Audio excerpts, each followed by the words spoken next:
For WSYC News, with this special podcast, I'm Mike McCullough. Imagine you're sitting at home, having an average day, then suddenly, you feel a rumble. Objects nearby begin to shake, and there is nothing you can do.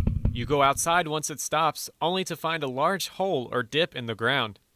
If you're lucky, it occurred in a field or between property lines where there aren't any structures. Chances are, though, your home has been damaged. This has become a harsh reality for many western Pennsylvania residents, where mining has historically been a booming industry dating back to the 1700s. In the last decade, the mining technique known as fracking has become the norm in western PA. Is fracking to blame for these random occurrences in the region, or is there another underground culprit? I sat down with Shippensburg University geology professor Dr. Tom Feeney, who says fracking is different from traditional mining methods.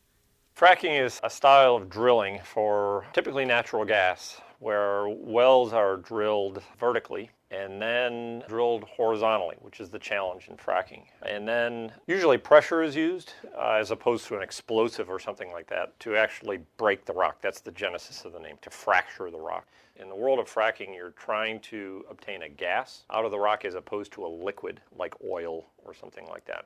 So by fracturing the rock, the gas comes out and then up the well and out. And part of the process is to inject a proppant. Those are little pieces of material that keep those fractures open and almost allow the rock to breathe. And so the gas comes out.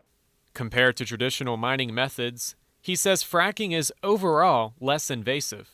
You can go to one site on the Earth's surface, one drill pad, we call it, and drill down and then drill radially. You can send a well off north, west, east, south, and in all different directions. The damage to the Earth's surface maybe is less because you can put out a series of wells by one spot. Residents of western Pennsylvania have opposed fracking since it first entered the state in the early 2000s. Many are concerned about the environmental and health hazards fracking can have on a region. These concerns include increases in radon, water quality, and the theory of sinkholes being connected to fracking. While some theories may be inconclusive, fracking is known to be risky business. They inject a lot of chemicals and things like that, which clearly do a lot more to maybe damage the landscape and damage underground than traditional drilling. Traditional drilling, you'd go to one site, drill a soda straw. In that respect, you're at a smaller site, but you inject these things to keep the rock open. On the other hand, the older technology, you'd go a lot of different places, but you wouldn't inject that stuff in the ground. Although many believe fracking can be connected to sinkholes, there actually isn't any data to prove this theory.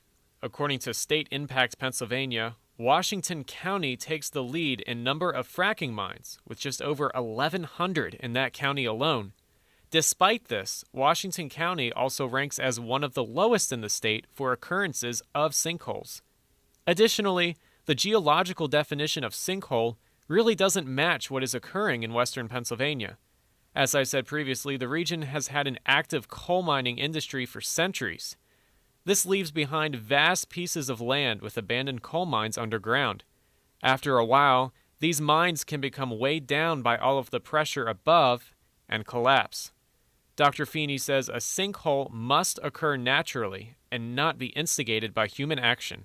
We would never have a problem with subsidence unless the area was mined. Well, it's not really natural. It was artificially mined out by coal miners over the last 100 or 150 years. So if that cavity is left to remain, it could collapse and create the same kind of problem at the surface, just in a completely different way. One's natural, one's artificial. Known as mine subsidence, this has been occurring for years. In fact, homeowners can even apply for mine subsidence insurance for their properties through the Pennsylvania Department of Environmental Protection. According to their website, residents can use an interactive map to determine if their home is above an abandoned coal mine. They can then apply for the insurance, which, if approved, can cover their entire home in the event of ground movement or a complete collapse. Pages of data and maps indicate that mine subsidence is definitely the cause of these ground movements in that region. Because natural sinkholes do not occur in western PA, it is believed that many are connecting fracking and sinkholes for political reasons. Again, keep in mind that fracking is highly controversial to residents. It would be easy for them to pinpoint every underground event on fracking simply to benefit their political stance. Little to no scientific research by experts has been released as of today.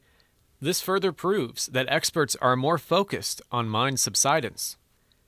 This doesn't mean, however, that fracking should be ignored. Dr. Feeney says there are other risks associated with the mining technique. Fracking wells are drilled very deep, often in excess of 1,000 feet. To put this into perspective, the average water well is between 100 and 200 feet deep. This is concerning because as the gases and chemicals come back up to the surface, they pass through underground water sources.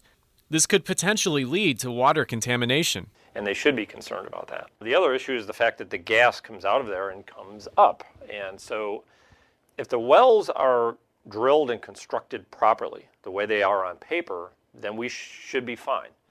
The problem is it's a lot easier to do it on paper than it is to do in the real world. It's a tough business. You're out there in all kinds of weather, you're drilling thousands of feet, and constructing these devices in the field sometimes doesn't go the way it's supposed to go, and you could have leaks, and so natural gas sometimes can leak through that soda straw that you put into the ground. There are resources available to residents who are concerned about geological issues. To find out if you live directly above or near a mine subsidence zone and qualify for mine subsidence insurance, visit the Pennsylvania Department of Environmental Protection's website at dep.state.pa.us. Thank you for tuning in to this special podcast bringing awareness to mine subsidence in western Pennsylvania. For WSYC News, I'm Mike McCullough.